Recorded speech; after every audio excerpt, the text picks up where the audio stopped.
السلام خوتي خواتاتي، نتمنى هذا الفيديو يلقاكم بصحة جيدة ان شاء الله يا ربي. مرحبا بكم معايا في فيديو جديد، وصفة جديدة من قناة وصفة ام رميسة. اليوم نحضر معكم مريقات تجي لذيذة وسهلة التحضير. غادي نحضرها بالقرعة السلاوية وبطاطا، تتجي رائعة وتتجي رائعة في المذاق ديالها، والمرقة ديالها تتجي خاترة. وغادي نحضر مع على شكل ديسير او شلاضة. الخيار تا هو تيجي رائع وسهل التحضير، المكونات ديالو ساهلين. وتنشكركم بزاف بزاف من قلبي على التعليقات ديالكم الزوينه اللي باش تشجعوني بها. وتنشكركم بزاف، والله يوفق الجميع ان شاء الله يا ربي. اول حاجه ناخذ طنجره او كوكوط. عندي هنايا اللحم ديال البيبي، وغادي نضيف عليه 2 بصلات مقطعين الى شرائح، ونضيف عليه فصل ديال الثوم مقطع رقيق او تحكوه،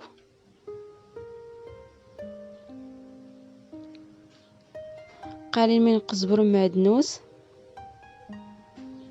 وهنا قطعت معاه شويه ديال الحامض يعطيه اللذة زوينه، تجي النكهه زوينه في المرقه. قطعت غير الجلدل ديالو. وبالنسبه للعطريه عندي سكينجبير، البزار، خرقوم بلدي، وقليل من الملح.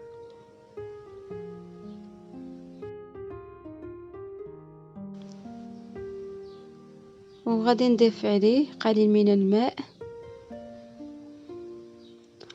وغادي نضيف زيت المائده طبعا. وغادي نخلط العناصر ديالنا، نخلطو بيبي ديالنا مع البصله والعطريه باش يدخلوا ببعضياتهم.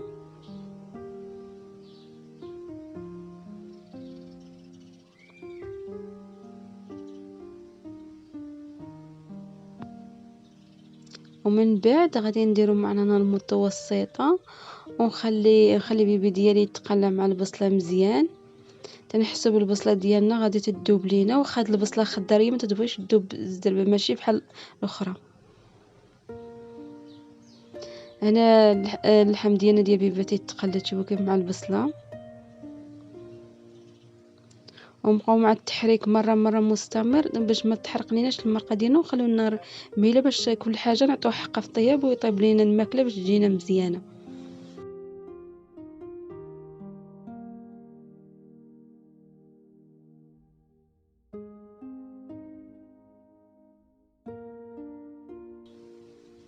من بعد هنا عندي قرعه سلاويه قطعت على هذا الشكل هذا طولي. وغادي كاين بعض البلدان واخا نقول القرعه سلاويه ما غاديش يعرفوها، نوريها لكم هنايا. هي هذه شديتها نجرتها بحال خيزو، قطعتها الى قطع طويله. وعندي هنا بطاطات هي قطعت على هذا الشكل، وعندي فلفله حاره. من بعد نضيف بطاطا، وغادي نزيد عليها قرعه سلاويه. من بعد حيدت لها الوسطاني ديالها تتحيدوا ليها.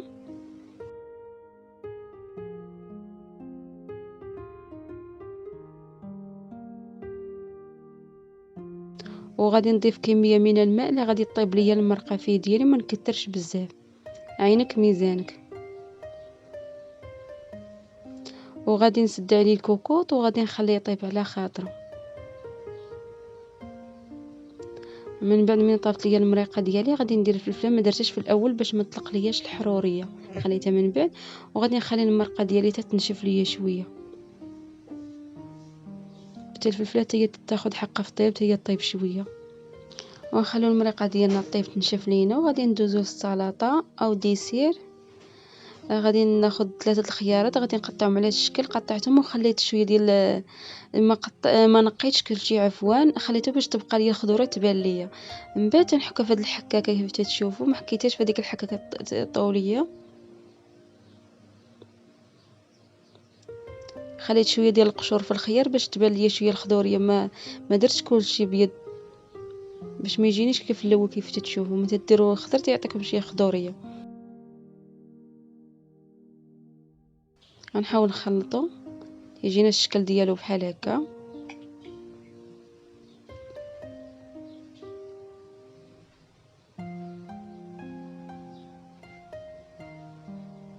من بعد نحاول نزيد عليه القليل من السكر. درت معلقة كبيرة مع مرش بزاف، وتبقى اختيار ليكم الا بغيتو حلو كتر تزيدوا السكر. ونحاول نخلط باش يدخل ليا السكر ديالي مع الخيار، تتجي لذيذ. هاد المذاق ديالو تيجي واعر خصوص من نديرو مع السكر، تيجي فيه المذاق خطير، تيجي لذيذ.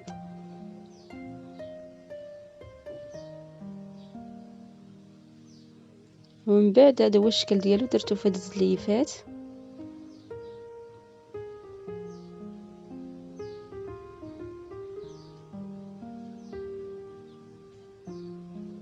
وهذا هو الشكل ديال المرقه ديالي من بعد ما طابت ليا ونشفت ليا شويه من المرقه. وهذا هو الطبق ديالنا ديال الغدا مع السلطه. نتمنى يا ربي يعجبكم هذا الفيديو ويعجبكم الاكله اللي قدمت لكم. الا عجبكم الفيديو ما تنسوش تدعموني بالاشتراك واللايك وتفعيل الجرس كي يوصلكم الجديد كل يوم.